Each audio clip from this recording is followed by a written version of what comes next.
Shkodran Ramadani më bashkohet në këtë komunikim të drejt për drejt në Ballkan Update. Shkodran, përshëndes, shumë faleminderit për kohën, mirë se erdhe në ABC News. Përshëndetje dhe faleminderit për mundësinë për ftesën. Përpara se të lidheshim së bashku, unë lexova shkurtimisht një material në lidhje me qëndrimin e fundit të dhomave specializuara të Kosovës në Hag, të cilat kanë vendosur vazhdimin e masës para burgimit të ish-presidentit Hashim Thaçi, po arsyetimi poshtë ishte deri diku qesharak, unë po guxoj ta quaj kështu sepse ai akuzohet se mund të arratiset, akuzohet se është ende i rrezikshëm, akuzohet se mund të kryejë edhe krime të tjera. Cili është qëndrimi juaj për atë se çfarë po ndodh në Hag momentalisht me ish-krerët e UÇK-s? Po tashmë ky proces me të vërtetë është bërë absurd, për shkak që tash e ka ndryshuar krejtësisht kahjen në shpërputhje me qëllimin fillestar për hedhur për të vendosur drejtësi për krimet të supozuara në Hag, e në proces të sipër i gjithë do të thotë ky proces ka marrë një kahje shumë të gabuar, ka marrë një kahje të keqe, duke i penalizuar jashtëzakonisht shumë të pandehurit në Hag, krerët e UÇK-s, të cilët tashmë 5 vite po në paraburgim, pa ndonjë arsye të qartë, pa aktgjykim, edhe pa transparencë, pa ju dhënë mundësia që të mbrohen në liri, duke i do të thotë zglerësuar krejt argumentet që thonë se duhet të jepet mundësia që të mbrohen në liri. Prandaj edhe ky vendimi i sotëm duket që është maskarada e radhës, sepse në rastet e kaluara kur ishte refuzuar mbrojtja në liri zotit Thaçit dhe të tjerëve, nuk është përmendur në asnjë moment rreziku i arratisjes së mundshme, e tash është po aq absurd për faktin që prokuroria ka përfunduar intervistimin e të gjithë dëshmitarëve të saj. Dhe është e pamundur më të diktohet edhe të ndikohen dëshmitarët e palës tjetër në mënyrë që të shtrembrohet procesi. Pra, ky proces tashmë është bërë kështu literalisht, mund të themi edhe kafkaesk në karakterin e vet, për shkak që është një proces të cilin akuzuarit nuk e dinë saktësisht se për çfarë po akuzohen, se cilat janë krimet e supozuara të tyre, se kur mund të përfundoj e kështu me radhë. Së fundmi, kam lexuar të paktën nga qendrimi zyrtare të mbrojtjes së ish-krerëve të UÇK-s, konkretisht ai i zotit Thaçi, se janë duke u përballur edhe me probleme financiare, sepse ka disa çështje të cilat do duhet i ndjekin paralelisht. Si qëndron problemi në lidhje me gjithë çfarë po ndodh edhe në aspektin monetar? Sigurisht, mos harrojmë ky është një proces me kosto shumë të lartë.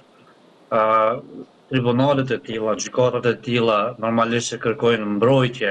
nga avokat cilësor, duhet të jenë avokatët më të mirë në botë në mënyrë që mbrojtja të ketë përfaqësimin e duhur. Mos harrojmë që për shembull në rastin e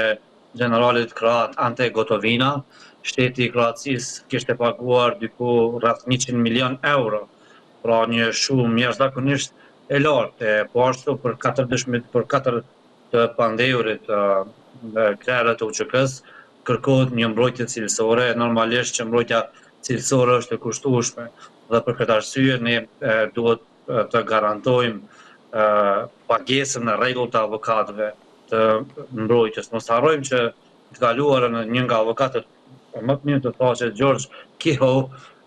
ishte larguar nga mbrojtja të Thaçit pikërisht për shkak të problemeve me pagesa. Prandaj shteti i Kosovës duhet të bëjë çmos që të garantoj që që mos pengohet procesi gjyqësor, mos të ulet niveli i argumentimit, i përfaqësimit të pandehurve, të krerëve të UÇK-s për shkak që nuk kemi financa të mjaftueshme. Kur flasim për avokatët mbrojtjes, ne normalisht nuk do ta shohim këtë vetëm si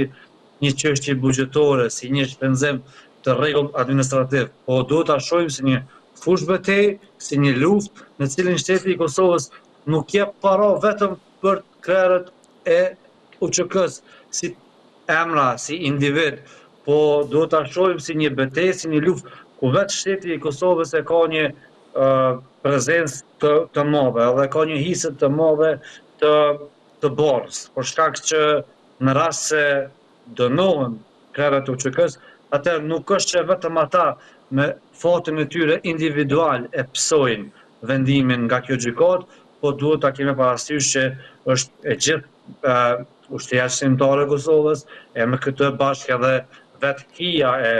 pavarësisë së Kosovës, shtetit Kosovës, e pëson një goditje në legitimitetin e vetë, e pëson një stigmë në narracionin të cilin ne e kemi përdorur gjatë gjithë këtyre viteve, kështu që është një luftë në cilën duhet të involvohemi si shtet, si shoqëri, si institucione, jo thjesht si parti politike dhe jo thjesht si individ të cilët aty janë për fatin e tyre personal. Po duhet shihet që në Hag momentalisht në Mejdan në mënyrë ka dalur një pjesë e madhe e fatit kolektiv të Kosovës. Ju Shkodran thonin se do duhet të reagoj shteti, po pyetja ime është cili shtet, se Kosova në këto momente fatkeqësisht është në një kaos total politik. Jo më larg se sot dështoi edhe tentativa e 29. Në fakt do duhej që kjo çështje shkonte në themel dhe jo vetëm të siguronte, po themi, pjesën buxhetore, ndihmën financiare për krerët e UÇK-s që janë në Hag, edhe mbajnë mbi supet e tyre dhe një pjesë të historisë ndërtimit të shtetit Kosovës, po do duhej gjithashtu që të shkonte diskutimi deri tek shpërbërja e dhomave specializuara të Hagës. Pse kjo heshtje? A kanë frikë ata që janë pushtet sot në Kosovë nga ndoshta hija politike e zotit Thaçi? Sigurisht dhe normalisht që vonesa në krijimin e institucioneve të reja është një problem i Kosovës që interferon edhe në procesin e Hag, duke ja pamundsuar Kosovës që merr politika të duhura në kundrejt asaj që ndodh në Hag, megjithatë edhe kur Kosova ka pasur institucionet e veta gjatë këtyre viteve, po bën 5 vite që janë duke u mbajtur padrejtësisht në Hag dhe është shkelur konventa e drejtave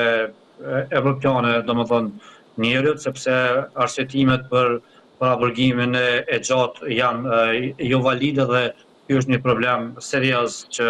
do duhet ta ngriste shteti i Kosovës, se që me fakt nuk e ka ngritur gjatë këtyre viteve, për shumë arsye. Ndër arsyet kryesore normalisht është edhe rivaliteti politik, edhe frika që lidhimi i zotit Thaçi nga burgu dhe kthimi i tij në Kosovë do t'i paraqiste probleme jo të vogla qeverisë që deri tanishme dhe lëvizjes dhe vetëvendosje. Fatkeqësisht lëvizja vetëvendosje kur vjen puna tek interesat e veta politike nuk është që e kursen edhe figurat me kapital kombëtar, siç është zoti Thaçi dhe të tjerët në Hag. Dikush mund të thotë që po është edhe Recep Selimi në vetëvendosje dhe për këtë arsye vetëvendosja nuk ka preferenca dhe strategjitë të tilla, megjithatë unë them që vetëvendosja nuk e bëhet vonë fare për zotin Selimi dhe është e gatshme ta sakrifikojë atë në rast se me sakrifikimin e tij nuk kuptohet edhe shmangja e rrezikut politik nga zoti Thaçi. Ne e kujtojmë që lëvizja vetëvendosje para se të vinë në pushtet është zotu që jo vetëm që nuk do ta nënshkruaj dhe themeloj gjykatën speciale, por është zotu që as nuk do t'i dorëzoj në Hag në rast se lëvizja vetëvendosje është në pushtet. Normalisht një gjë e tillë nuk mund të kërkohet nga ata tash, sepse tashmë zoti Thaçi të tjerët janë në Hag, edhe nuk mund të flasim, nuk mund t'i kërkojmë të mos i dorëzoj ata, por çfarë ne mund t'i kërkojmë lëvizjes vetëvendosje është që të ketë ndjeshmëri shumë më të madhe të rastit, të jetë shumë më aktive, të mos bashkëpunoj me gjykatën speciale pa kushte, por të jetë e vendosur dhe t'i kurrëzoj që çfarëdo bashkëpunimi me ta duhet të bëhet në përputhje me të drejtat e njerëzit, në përputhje me parimet universale të drejtësisë, e jo me të pajtohet me vazhdimin dhe bashkëpunimin e mandatit të kësaj gjykate në shpërputhje të plot me të gjitha parimet universale të drejtësisë. Dhe vetëvendosja normalisht që këtë nuk e ka bërë, madje me qëllime jo të mira shpeshherë është munduar të tregohet transparente në shumën që ja ka ndarë Por Shkodran avokatëve, duket se vetëvendosja ka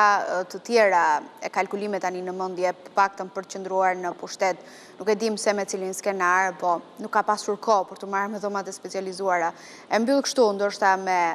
humor të zi, po pa diskutim që çështjen e krerëve të UÇK-s në Hag do ta rimarrim përsëri. Falenderoj shumë për kohën. Faleminderit shumë, Arbet.